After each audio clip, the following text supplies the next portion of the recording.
Napakadami naman ng damit na to. Ito po yung ating closet, pero ang palagi kong suot ngayon ay ito, Manila is not for sale. Mga magkano yan, Mayor? Ito kasi Ronald Ventura to eh. Karamihan ng painting niya nasa 50, 60, 80, yung iba 100 million. Ito sa laki nito, hindi ako sabihin eh. Gulo mo na lang. Oo.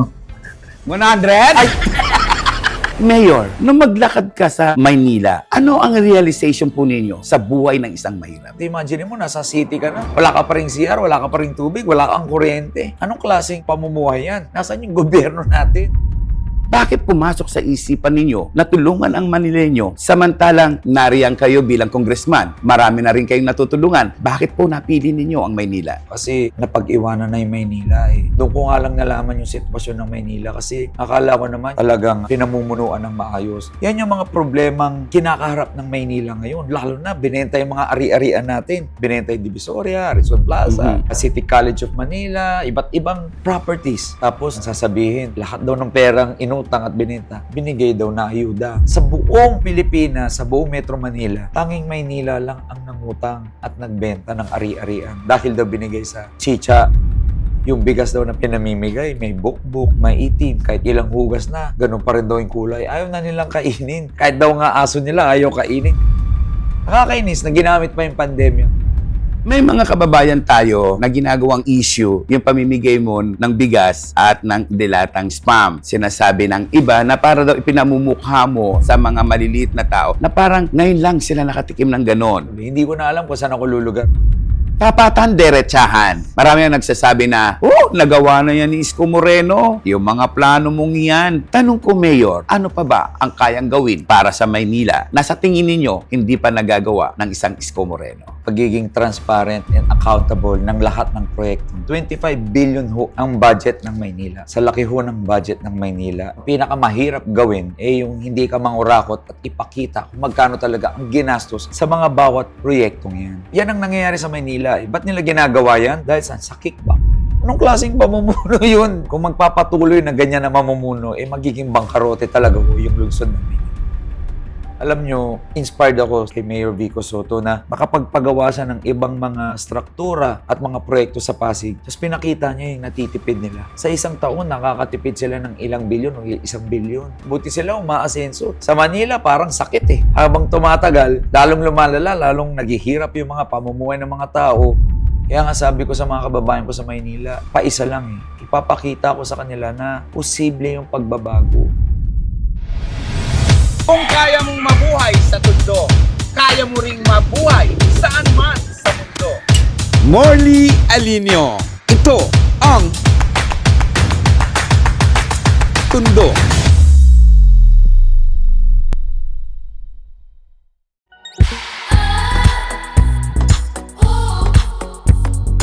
Nako, first time ko itong gagawin. Yung bang puntahan ko yung bahay ng aking kakausapin at sobrang excited po ako, ha? Siyempre pa, ito yung gagawin nating kauna-unahang vlog para sa isang taong napakalapit sa ating puso. Hala ka, sige ka, sino ba siya?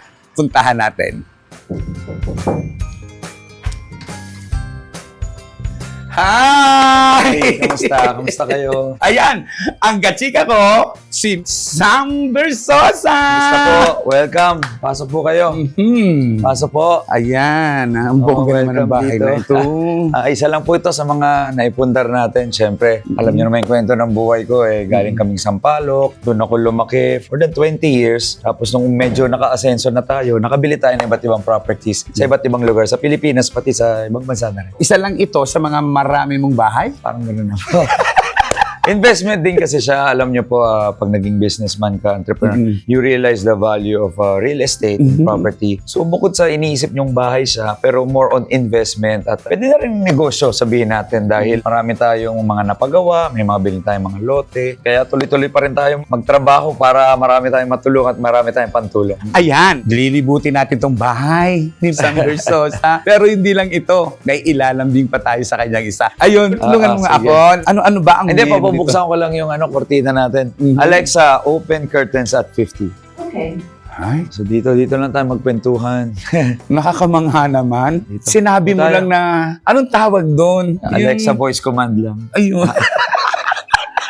Wala sa Ang amin hirap, yan. ang hirap pabutin. Ang taas eh. Talaga? Medyo high ceiling siya eh. Puka mo na. Ito yung bahay na pinagawa mo na una. May gawa na siya actually, pina-renovate ko na lang. Yung iba from ground up, ito kasi magawa na to for renovation na lang. Request naman sa'yo, ikutunan na ko rito. Sige po, tara. Medyo ano ka pala dito, no? Mahilig ka sa mga... Ito yung mahal na Pong Nazareno. Mm. Alam mo naman, deboto tayo. So may nagbigay sa akin, no? Jesus Nazareno, ang gabay po niyo, mahal na kong SB. May mga nagbibigay yan. Karamihan dito, bigay. Kunwari, nagsasalita ako on stage. May isang lola nagbigay nito. Oh. Medyo nabasag na. Talagang binigay niya, ay pagsiksikan siya. Ito binili ko sa Quiapo. Ito karamihan ang nandito, mga bigay. Although I collect artworks and painting, malaki ang utang na loob ko at palagi kong dinadasalan ng ating mahal na Pong Nazareno. Lahat ng meron ako ngayon, utang ko sa kanya. 16 years na pamamanata. Bago ko na manata sa kanya, muli, halos wala ako eh. Nagsisimula pa lang ako. Now, 16 years forward natin. Lahat ng biyaya sa akin ng Panginoon, inaalay ko sa Kanya. Dahil sa Kanya, dinasal ko lahat at sobra-sobra pa yung binigay niya sa akin. Ito, mga nagbigay din sa akin ng mga artworks, mga bigay sa akin. Eto, ang ganda, oh.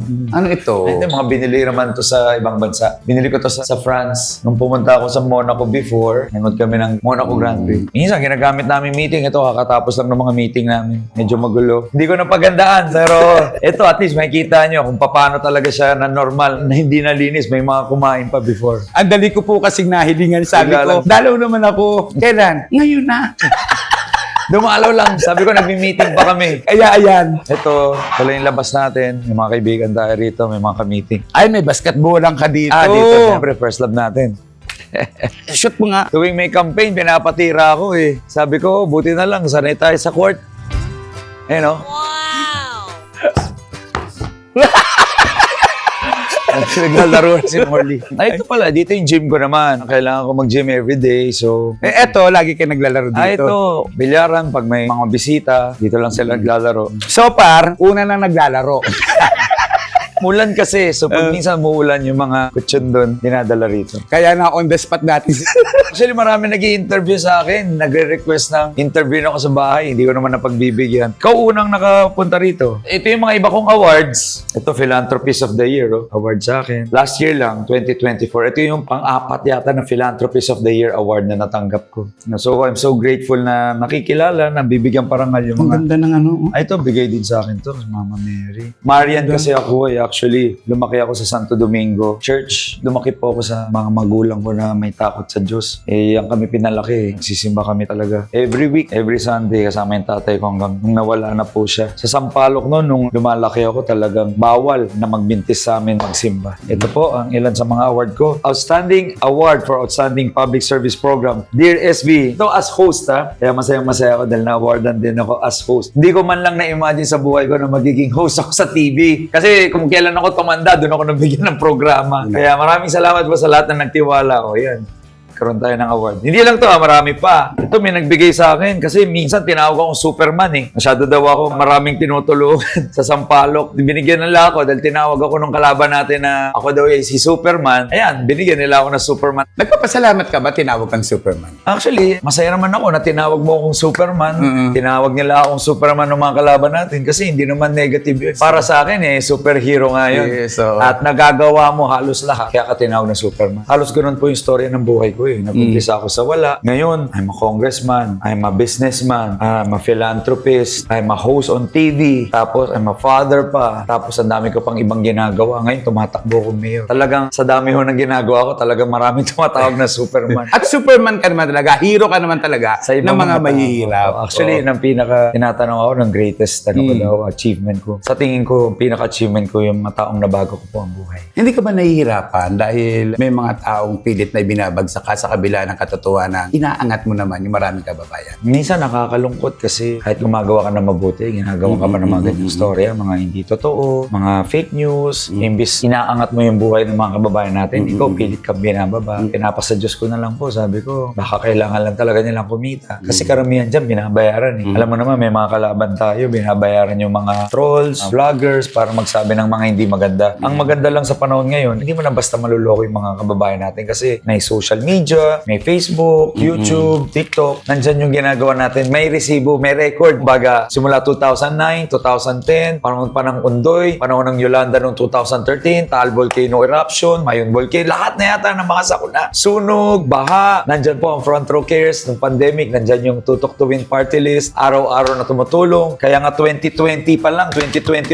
oh, ito may award, Humanitarian of the Year. 2021 pa lang, meron na akong philanthropist tsaka yung Humanitarian of the Year. Dito lang yung mga ibang award natin. Halos lahat ng mga awards ko puro sa pagtulong. Sabi ko nga, talagang na-recognize. Gusi. Ito naman, ako pinaka-batang nakatanggap ng Gusi Peace Prize. Recently lang to, last year. For helping people, humanitarian efforts, philanthropy. Binigay nila sa akin for philanthropy, Great Citizen of the Philippines, Front Row Cares, Championing Education and Disaster Relief to uplift the underprivileged communities. So, ilan po to sa mga patunay na matagal na tayong tumutulong. Ano Kaya nga ba ang dahilan? Bakit ang isang Sam Versosa ay tumutulong sa marami nating kababayan? Pero mamaya, sasagutin niya yan, ikot muna tayo Tara. sa bahay niya. Ay, ito yung kitchen. Pakita ko sa Kasi- inyo. May mga bisita lang ako dito. Kumakain sila. Alam niyo yung Ronaro. Hindi pinaghandaan. Walang ilaw. Ito po, Talagang- hindi po pinaghandaan ito. Hindi po ito plano. Talaga sa interview, ambush interview to. Napakadaling lapitan talaga. Ito, makikita nyo, andito yung mga itlog. Di ba? Makikita nyo. Anong kinakain ko? Ayan, pansit canton. Yan, mga gourmet tuyo. Ito naman, gawa ng mami ni Rian. Ang sarap nito, bibigyan kita. Sige. Ito, gourmet tuyo. Mom's gourmet tuyo, napakasarap. Sige, Bigay ko sige. na sa iyo to. Sige, sige, Matikman mo salamat. ito with stewed tomatoes. Yan. Lahat yan gawa ng mami ni Rian. With Spanish chorizo pa. Isang set na bibigay ko sa'yo. So, ilan lang to sa mga laman ng closet at mga cabinet dito sa bahay na to. Hindi pinagandaan, walang nilinis. Ito yung sinasabi kong ibang klase, walang itinatago. Walang tinatago. Pakatotoo lang tayo. Wala naman ako kinahihiya sa pinanggalingan ko. Yan yung bahay ni Sam Versosa. Isa sa mga bahay niya na talagang hindi niya akalain na ilalabas natin. Hindi ko alam eh. Oo, halika dito. Pakita ko sa yung gym namin. Ayan. Walang pinagandaan. Diyan yung sapatos na mga kakalat sapatos. sa gilid. Di ba? Doon sa mga sumusubaybay sa akin, napapanood nila nung nag-gym kami, dito yan sa loob ng bahay mismo. Ito yung mga treadmill, dito kami sumasabit, dito ko nagpo-pull-ups. Ano mga paborito mo dyan? Ano madalas mo Usually tumatakbo ko eh. Buhat, pampalakas. Kailangan natin yan, lalo na ngayon, kampanya eh. So dito ako nagbubuhat, dito kami nagtitrain, dito ako nagpapalakas. Hindi ko na kailangan lumabas mag-gym, may bike, may dumbbells, barbells, isa na lang. Paano ginagamit to? Marami, iba-iba. Sumusubukan. Ganun yan para sa likod. Talagang nag-demo eh. Pinag-demo pa tayo. So, papuntahan pa natin yung iba pang sulok-sulok, ibang parte ng bahay. Papakita ko siguro yung pasilip na lang siguro konti yung closet, ha? Sige, sige, Sige, silip mabilis ng lang. konti. Hindi ko na ipapakita yung kwarto. Wala rin paghahanda kasi hindi ko alam na pupunta si Morley rito. Ito yung may nagbigay din ng artwork sa akin, Morley. Napakaganda. Gawa ni Jerome Lorico. Parang mga gold bars to eh. Alam mo saan to gawa? Saan? Gawa to sa Kandila. Ay, Alam mo yung Kandila mga dinasalan na mga kababayan natin kasi sa Baclaran. Lahat ng mga dinasalan na tunaw na kandila, ginawa niyang ganyan. Ang galing. So lahat yan, mga dasal ng iba't ibang mga kababayan natin, mga hiling sa Diyos, pinagsama-sama dito. Kaya siguro swerte din tong bahay na to kasi Alam mo, nandito nagkaroon yan. ako ng idea sa'yo. Oo nga, no? Ganda. Kasi lahat ng mga hiling nun eh. Ganda, ha? Matapad, oo. Kita ninyo talaga po bang row na row po ito. Ron na Walang ron to, kaalam-alam. Dito tayo sa closet ko. Napakadami naman ng damit na to. Ito po yung ating closet, pero ang palagi kong suot ngayon ay ito, Manila is not for sale, tsaka SB shirt natin. Mga binenta sa Maynila, guys. So anyway, ito yung palagi kong suot kahit sobrang dami nating damit, dami nating mga gamit. Ay, Wala ito po. Ano yung mga sapatos na yan? Mga sapatos, mga coat na Amerikano. Mga branded yan, of course. Mamihan, opo, pero totoo lang, Morley, sa dinami-dami ng gamit ko, collection ko, hindi ko na halos nagagamit. Naka-t-shirt lang ako, tsaka slacks everyday. Kahit lahat ng sapatos na to, lahat ng mga collection ko ng mga damit, suit, yung iba nagamit ko nung nasa Congress ako, pero halos lahat, hindi ko na Karamihan ng nagagamit. mga sapatos mo, ano ang brand? Lahat ng mga branded. Karamihan, Louis Vuitton. Dito yung mga puti. Puro LV, Balenciaga. Hindi ko na nagagamit eh. Napansin ko ang hilig mo sa mga puti. Itong part na to, Dior. Ay, ang ganda. Ito Prada, Dior ulit. Ganda. Ilang sapatos meron ka? Pinamimigay ko kasi. Hindi ko na mabilang. Jimmy Choo. Ang galing. Ito Versace. Ayun, syempre alam nyo na yun, Yeezy. Well, hindi ko na nga nagagamit. Wala eh, simple lang gamit natin yung running shoes. Medyo mainit dito, Eto, Morley ah. Okay lang. Ito pa, may mga sapatos ka pa dito. Ito yung mga hindi ko nagagamit. Louis Vuitton pa. pa rin. Ah. Hindi ko rin nagagamit. Yung iba pang basketball. iba Wala ka bang pang balak sneakers. ipa-auction yan? Yung iba pinamimigay ko. Pamimigay mo. Actually, lagi ako nagre-replenish every year. Tuwing malapit na magpasko or kahit hindi Pasko, inaakit ko yung mga iba kong office mates, kaibigan, kasamaan sa front row. Pinapipili ko na sila rito ng mga gamit. Wow. Ang galing. Ang dami, oh. Sayang, hindi ko nagagamit. Ang dami mong Yung iba, ang sapatos nandito. Oy, tingnan pa nga natin. Stock room na lang to eh. Lagay na to. Stock Oo, room wala lang na to. gumagamit. Ginagamit ko lang yung Sona. Yung mga sapatos. Ang daming sapatos. So actually, totoo tong interview na to kasi talagang hindi nilinis, hindi pinagandaan. Mga chismis ko lang. May kalat. Dito na rin ako nagda-dry clean. May sarili kaming dry cleaner. Ito, dito din na-dry clean yung mga ibang mga coat and tie natin. Dito yan. Yun naman, Sona ko. Papakita ko ba yung kwarto ko sa inyo? Sige, ito sabi din kanina, Morley, wag yung kwarto ko ha. Kasama na yan. Pero ito, wala pang nakakapasok dito. Tingnan natin. Konti lang, konti pasilip. Medyo magulo siya. Ang ganda naman dito. Ito, picture namin ni Rian, picture namin ng mga anak ko. Alam mo, ang pangalan ng buong pamilya namin, lahat Sam Versosa. Itong tatay ko, si Sam Versosa Sr. Ako si Sam Versosa Jr. Si Siv, Sam Versosa the 4th. Si Troy the 5th. Si Spade the 6th. So, ito yung picture namin apat. So, Sam, lahat kayo. Sam, SB. SB lahat Actually, ang kayo. original SB, tatay ko. Siya yung nagturo sa akin paano magbigay at tumulong sa mga tao. Kaya unang-unang makakapasok sa kwartong to, Diyos ko. Ito na talaga yung tinatawag na raw. Ito yung sinasabing walang paghahanda. O, ayan ha. Minsan nagpapamasahe ako. So, may home service na pupunta ng mga spa. Ito yung ginagamit. Kayo unang nakapasok. Tayo pala yung kauna-unang pumasok dito mismo sa sarili niyang kwarto talaga. Isa sa mga kwarto niya na napakalaki. Kwarto na. Ang sarap amoy. Amoy Sam Versosa. Ay, yung main room, ito yung anteroom na tinatawag. So, dyan kami mas madalas tumatambay. Ito yung walang itinatago, di ba? Walang keme. Oh, so, kilala nyo na kung sino yung hindi maarte. Ayun, nakalagay na. Basahin mo. All I do is the best version of yourself is the disciplined version of you. Mayor Sam Versosa. Mayor Sam S. Versosa. Bongga! Claim na natin yan. Napaba na tayo. Ayan, napakapalad po talaga natin, ano? Napagbigyan tayo talaga. Buti na lang, pumayag siya. Natuklasan natin kanyang bahay. Oh, di ba? Mahilig pala siya magpamasahe. Tapos may chismis pa ako. Yung malaking ano niya, yung tuwalya niya. Ang bango. Eto, minsan dito ko nagpapamasahe. Nasa likod pala yung chinichismis ko. Dito ako minsan nagpapamasahe pag wala nang available na mga size. Lambing naman ako sa'yo. Sige. Kasi napanood yung isang music video, yung bahay mo na parang White House ba yun? Ang puti-puti. Dali mo naman ako doon. Sige, kasi tal, nakita mo na.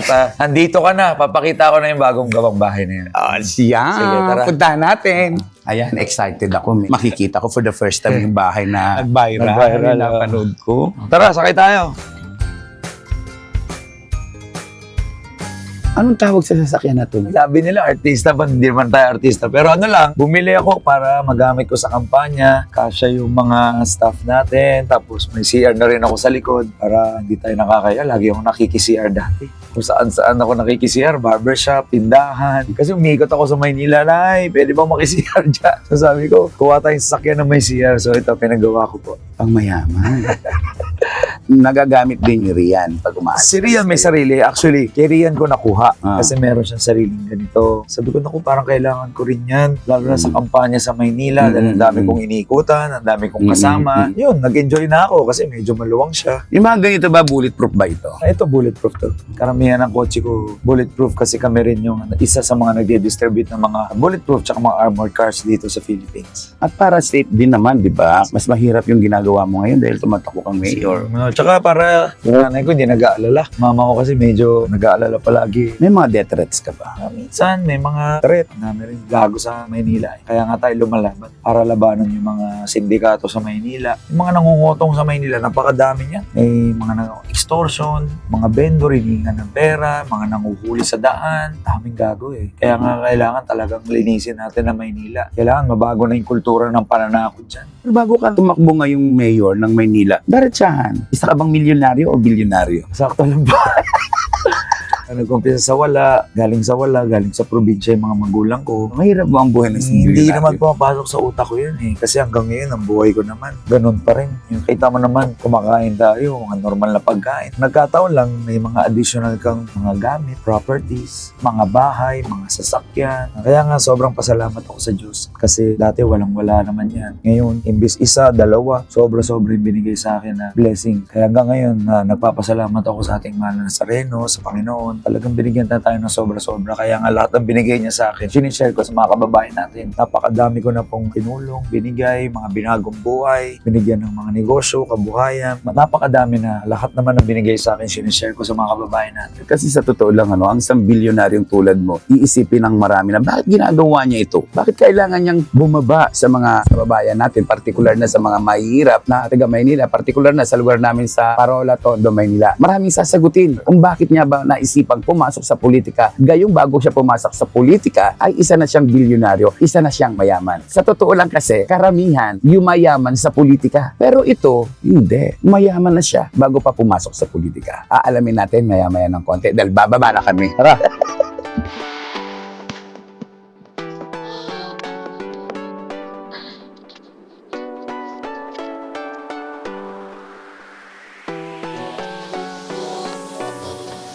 Nakita ko lang ito sa viral video. Ito ngayon, live ko nang nakikita. Gaano kalaki ang bahay na ito o mansyon na ito? Basta, pasok na lang kayo. Papakita ko po sa inyo. Eh bakit may ganito? Ito yung guardian angel ko simula bata ako, yung Saint Michael the Archangel. May tattoo ako niyan dito. Talaga? Patingin Bata. mo.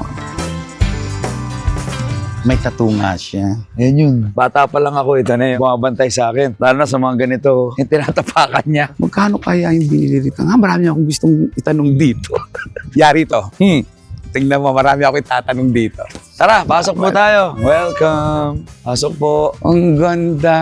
Welcome sa aming munting tahanan. Parang bahay ng presidente.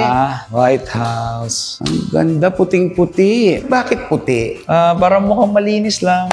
Pangarap natin, maaliwalas na bahay. So, ito po yung welcome po. Ito yung ating living area. Ay, ang ganda naman ito. Sino gumawa po? Ang gumawa niya si Ronald Ventura. Ito ay sa commissioned artwork na gawa niya. Naayon sa aking buhay. Bakit wolf? Una, yung wolf daw kasi year of the dog ako. Family of dog yung wolf. Tapos syempre, hindi mawawala yung Saint Michael, the Archangel. Tapos nilagyan niya ng Richie Rich para maraming pera. May pantulong tayo. So ito gawa niya, 2020. Panahon pa ng pandemic to. Mga magkano yan? Ito kasi Ronald Ventura to eh. Karamihan ng painting niya nasa 50, 60, 80, yung iba 100 million. Ito sa laki nito, hindi ako sabihin eh. Gulo mo na lang. Oo. 100? Ay! Di ko sinabi ha. Si Morley talaga oh. Sabi ko bubulong ko lang eh. Naniwala ka naman, hindi ko sasabihin. So, ito commission work. So, buhay ko, ginawa niya. Ito yun. Sakto siya dito sa pader na Pero for sure, ito may papaliwanag mo ito. cross sa ating pananampalataya sa taas. Alam niyang deboto ng Nazareno. Kaya siguro sinama niya. Pero most of this talaga, sa talaga yan eh. Interpretasyon niya. May mga SB pa nga siyang nilagay. May mga numbers. Pero tago, hindi mo mapapansin. Hanggang tinignan mo talaga na maigi. Tapos ito, part din to. Sculpture din niya to. Art din to. Yung uno, Part ng ano niya. metal. Yung frame niya, signature niya yan, Ronald Ventura. Siya mo gusto mag-interview. Ay, ikot pa! Dito kami Eto, ano naman nag-meeting. nito? Sculpture yan. Ito si Padre Pio. Mga bigay rin sa akin, Santo Niño. Ito mga sculpture. Ito yung meeting room ko. Pag may mga bisita, mga meetings tayo. Yan, Ronald Ventura din yan. Dog, tsaka horse. Kasi si Rian ay Year of the Horse. Ako ay Ikaw, Year of the Dog. May horse at may dog. Karamihan dito yung meetings ko eh. Lagi ako may long table. Maraming kausap, maraming humingi ng tulong, mga staff natin, maraming tinutulungan. Ito meeting room. Isang parte ng bahay na to, gustong-gusto mag-stay ni Rian. Wala pa naman kasi di pa naman kami masyadong stay dito. Hindi pa kami Kailan talaga. to Pero nagawa? 5 years to para magawa. Di pa to natutuloyan. Ito yung garden natin. Di pa to natutuloyan talaga. May event mamaya. So, tamo hindi ko pa nga alam. Doon natin ayusin. Dito, pasok muna tayo dito sa kitchen. Ito na may ilaw? Okay. Think ating kitchen. Nag-aayos sila kasi may handaan mamaya. Dahil birthday ng mami mo. Birthday po ng nanay ko. So, sabi ko, gamitin na natin yung bahay. Sayang. Dito na mag-celebrate yung mama ko. Sino nag-arrange ng mga bulaklak na yan? Gawa to ng interior designer ko, si Bo Risio. Pero pag nandito na kay ni Rian, of course, si Rian na mag-aayos dito. Actually, karamihan naman dito. Siya naman namili rin. Siya namili rito ng mga Karamihan ng mga kulay? kulay. Oh. Ay, yung mga gamit dito, siya rin ang namili. Yung interior interior designer, kinoconsult kami. So, si Bo, yung aming interior designer, siya lahat ang nahanap ng mga pieces dito. Wala pang laman to. Hindi pa kami nakalipat dito. Ang laki naman ng rep na Wala yan. pang laman. Ito yung elevator papuntang basement. Dadaling kita sa basement. Tara, Morley. Baba tayo sa basement. See you sa basement! Ayun, tara. Tara. Dito na tayo. Ito po yung basement ko.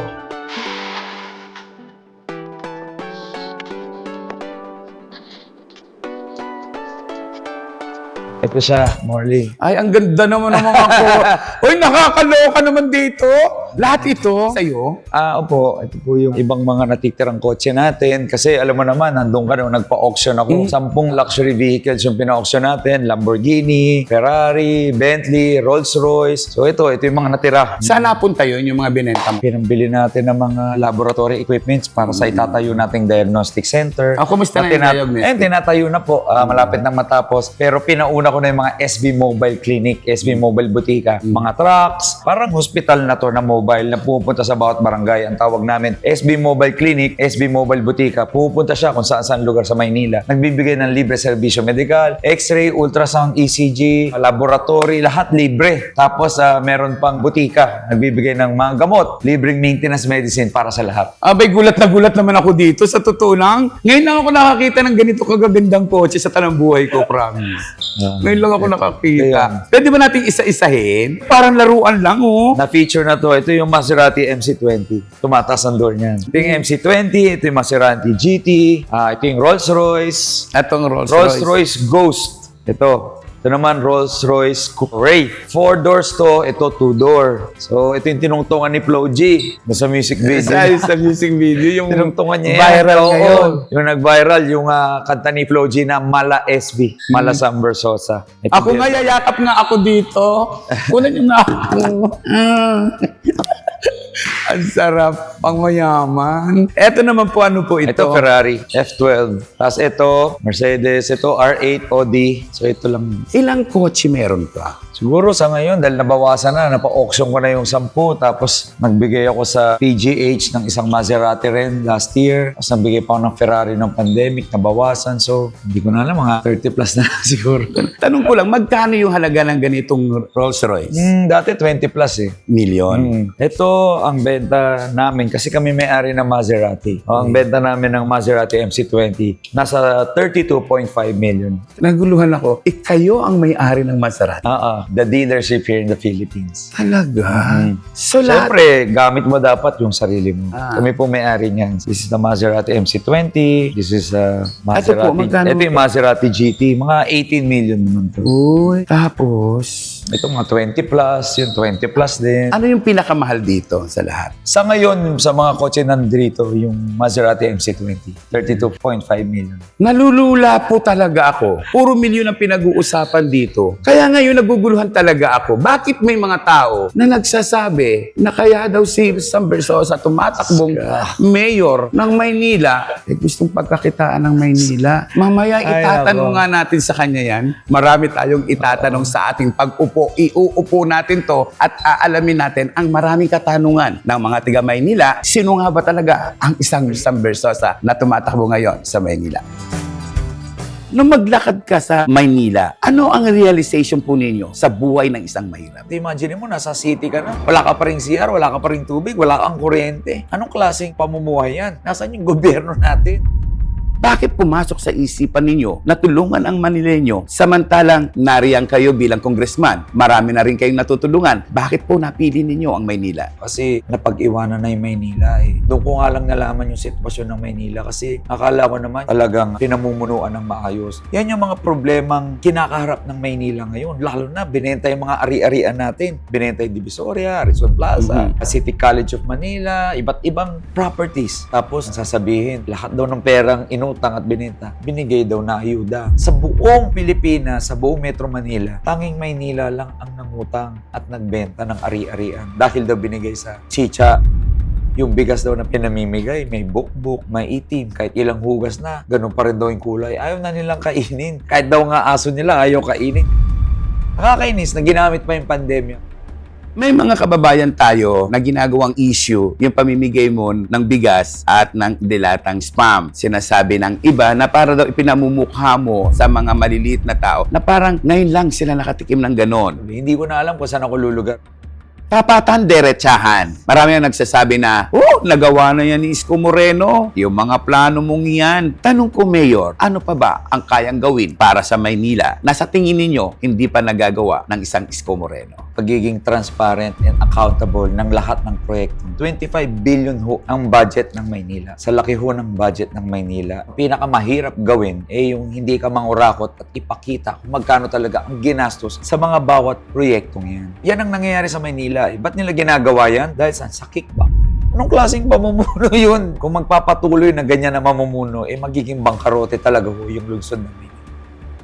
Alam nyo, inspired ako kay Mayor Vico Soto na makapagpagawa siya ng ibang mga struktura at mga proyekto sa Pasig. Tapos pinakita niya yung natitipid nila. Sa isang taon, nakakatipid sila ng ilang bilyon o 1 bilyon. Buti sila umaasenso. Sa Manila, parang sakit Habang tumatagal, lalong lumalala, lalong naghihirap yung mga pamumuhay ng mga tao. Kaya nga sabi ko sa mga kababayan ko sa Maynila, paisa lang Ipapakita ko sa kanila na posible yung pagbabago. Kung kaya mong mabuhay sa Tondo, kaya mo ring mabuhay saan man sa mundo. Morley Alinio. Ito ang Tondo.